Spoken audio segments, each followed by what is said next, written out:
You're about to hear real stories from real security professionals. Names have been changed to protect the innocent. Welcome to Tales from the Guard Shack.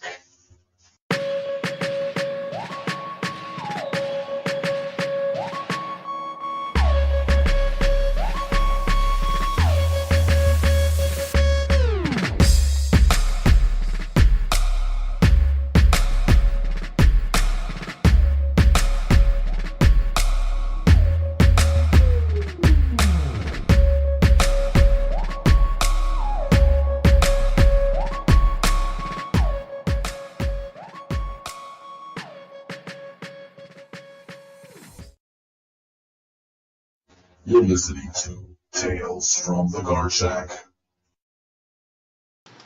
Hey everybody, this is Pato. Welcome to the first ever Tales from the Guard Shack.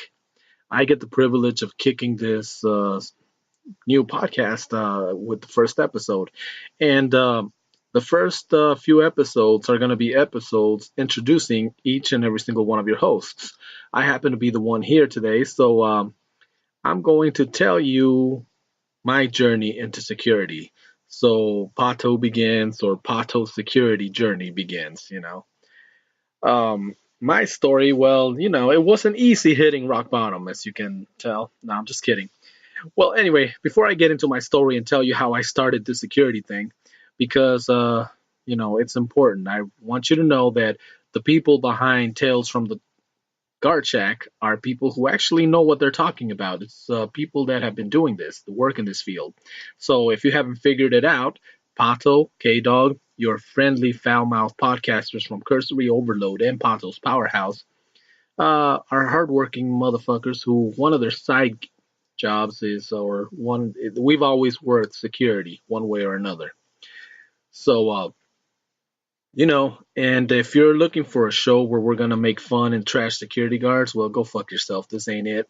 If anything, this show is dedicated to all of you who work in the field, all of you who, believe it or not, make a big difference. So thank you for everything you do. I mean, it is real easy to look down on guards because, well, Hollywood, they every chance they get, they make us look like idiots, right? And usually, what goes on never really gets out there. The media, usually something happens. I mean, the first point of contact usually is a guard who was there to observe, who was there being the eyes and ears of the place. Usually, a lot of the times, security guards come across things, they make phone calls. Then next thing you know, obviously PD gets involved, and when it's all said and done, PD gets the glory, and nobody seems to know or care who the person that got all that motion going, the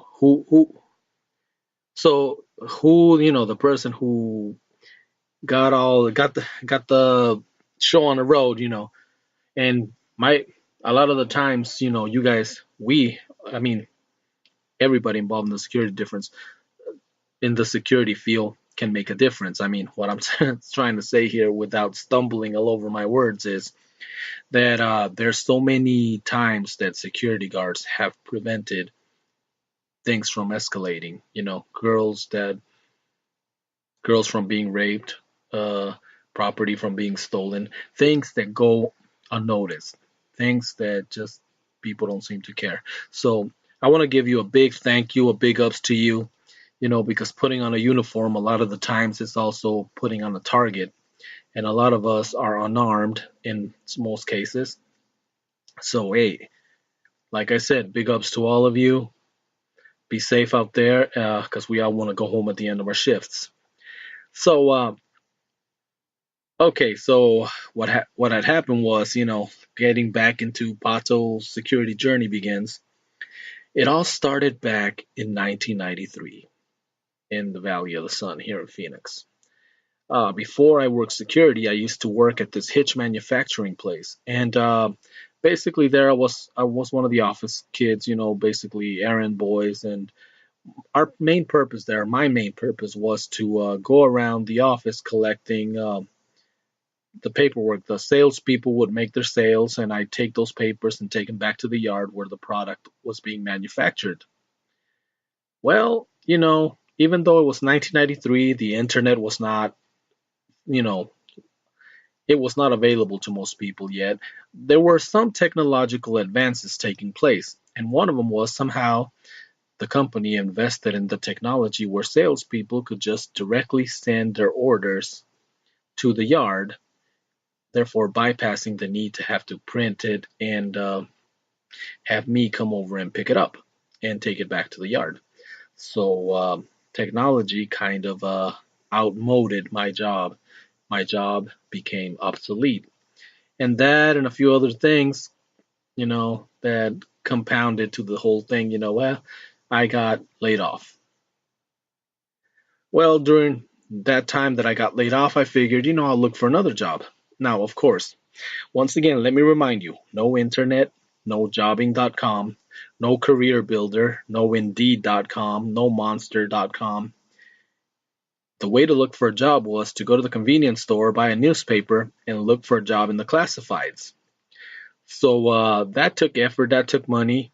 And then, of course, applying for the jobs. You would, circle the ones that you felt you were qualified for, and then make either phone calls or drive over there, fill out applications.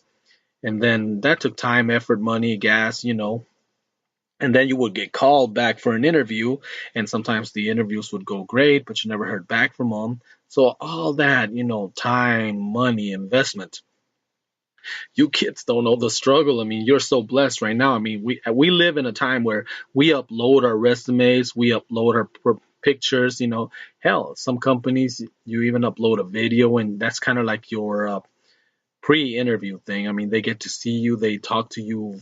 They either Skype with you before they actually have you go down there and for a formal interview.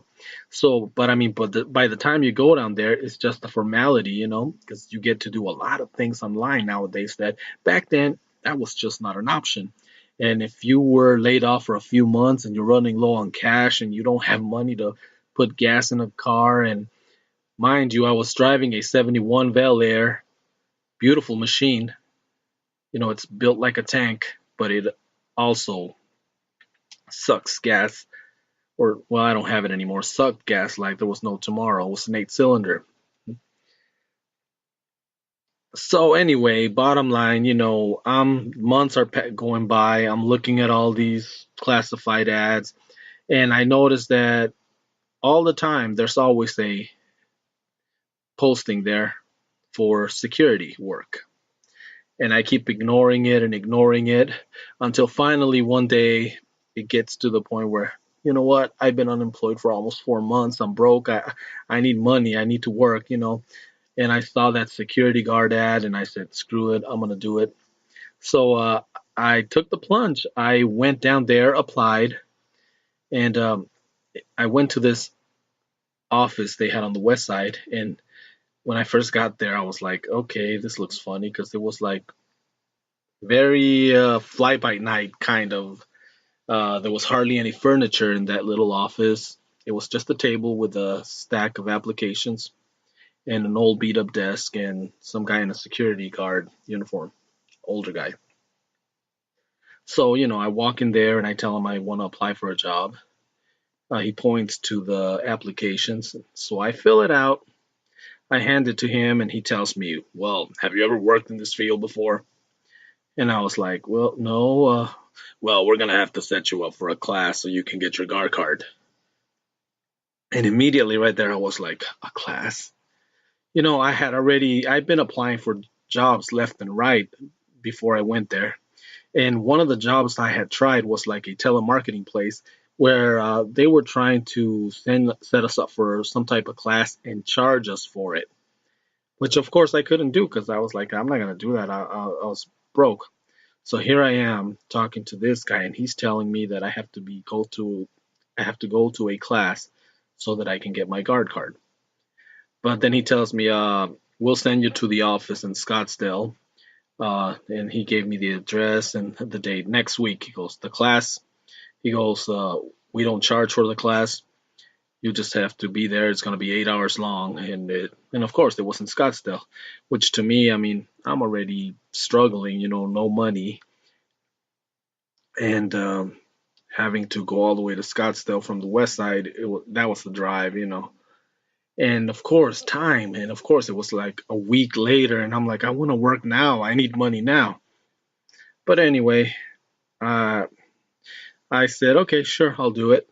And I kept looking for jobs during the week, but nothing panned out. So the day came, and I borrowed money from mom so I could put gas in the car. And I went down there. I put it all in the gas tank. I didn't leave any money so for lunch or anything. So I knew that day was going to be a long, long day because I had no money for lunch. And I, like I said, it was one of those things that I was reluctantly doing this because I was like, I wanted to find a real job. So there was about 30 other people there in that office that day taking the class. And, I would sit there, usually you find a group that you kind of fit into, and there's a bunch of jokers there that we all thought, well, we're only going to do this for a couple of weeks, then we'll get a real job. So there we are, waiting for the class to start. Um, all of a sudden, this old man walks in the room, and I'm thinking to myself, okay, who is this jackass?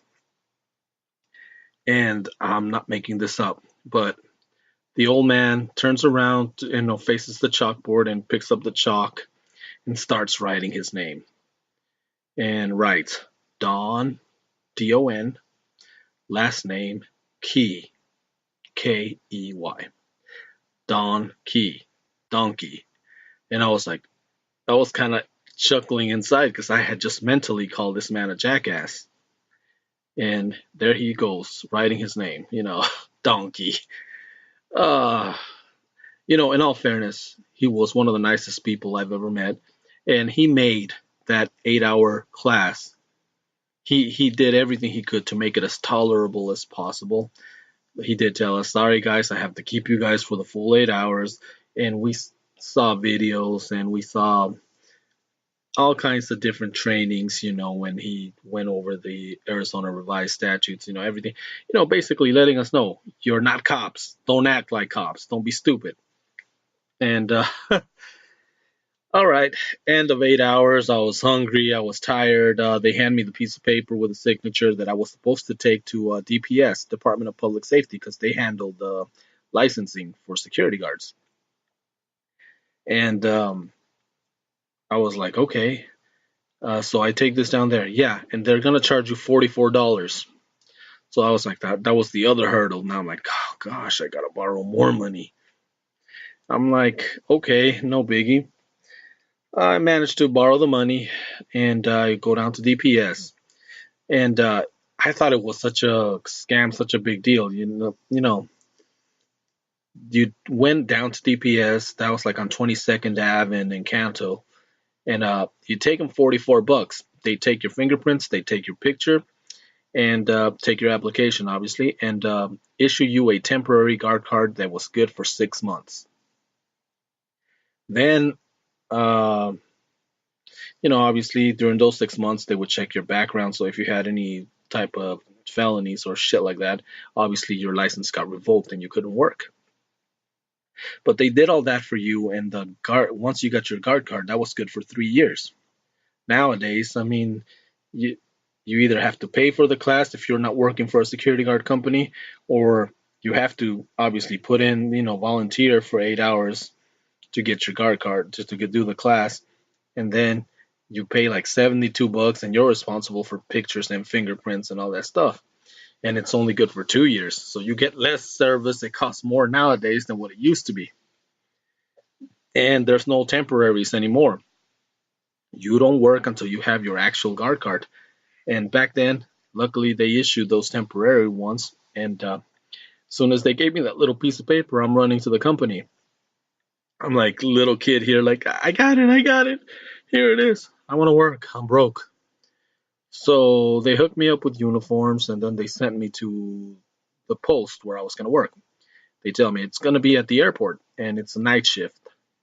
So I go there, meet the supervisor. He shows me around during the day, but he's like, "You'll be working here at